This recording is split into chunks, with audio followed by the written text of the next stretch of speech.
পদ্মা নদীতে ব্যারেজ নির্মাণের উদ্যোগ নিয়েছে সরকার। এ প্রকল্প বাস্তবায়নের প্রস্তাব অনুমোদনের জন্য ইতোমধ্যেই পরিকল্পনা কমিশনে পাঠানো হয়েছে বলে জানিয়েছেন পানি সম্পদ মন্ত্রী শহীদ উদ্দিন চৌধুরী অ্যানি। পদ্মা ব্যারেজ দক্ষিণ পশ্চিমাঞ্চলের জীবন জীবিকা, কৃষি, মৎস্য, পরিবেশ এবং মানুষের টিকে থাকার জন্য একটি গুরুত্বপূর্ণ ভিত্তি। বর্তমান সরকারের নির্বাচনী ইশতেহারে পদ্মা ব্যারেজ নির্মাণে অগ্রাধিকার দেওয়া হয়েছে, যা পাবলিক প্রাইভেট পার্টনারশিপ পদ্ধতিতে বাস্তবায়িত হবে এবং এর প্রস্তাবিত ব্যয় ৩৪,৪৯৭ কোটি টাকা।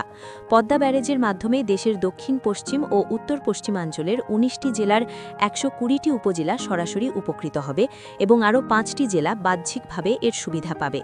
এই অঞ্চলের কৃষকরা দীর্ঘদিন ধরে সেচের অভাবে ফসল উৎপাদনে হিমশিম খেতেন, মৎস্য চাষ ও জলসম্পদের সুষ্ঠু ব্যবহার সম্ভব ছিল না এবং বন্যা ও খরার ঝুঁকিও ছিল প্রতিনিয়ত।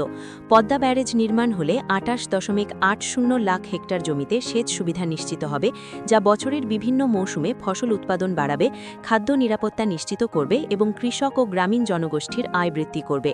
প্রকল্পের মাধ্যমে ১১৩ মেগাওয়াট জলবিদ্যুৎ উৎপাদন হবে, যা স্থানীয় বিদ্যুৎ চাহিদা পূরণে গুরুত্বপূর্ণ অবদান রাখবে।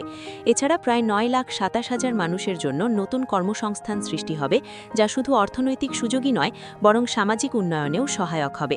এই ব্যারেজ বাস্তবায়ন হলে তা হবে দেশের জলসম্পদ ব্যবস্থাপনায় একটি যুগান্তকারী পদক্ষেপ। দক্ষিণ পশ্চিমাঞ্চলের মানুষের জীবনযাত্রার মান উন্নয়ন, কৃষি ও মৎস্য খাতে স্থায়ী সুবিধা, বন্যা নিয়ন্ত্রণ এবং পরিবেশ সংরক্ষণের ক্ষেত্রে এটি গুরুত্বপূর্ণ ভূমিকা রাখবে। সরকারের এই উদ্যোগ স্থানীয় জনগণের চাহিদা, ব্যবসায়ীদের স্বার্থ এবং দেশের দীর্ঘমেয়াদী উন্নয়নকে কেন্দ্র করেই এই উদ্যোগ নিয়েছে সরকার।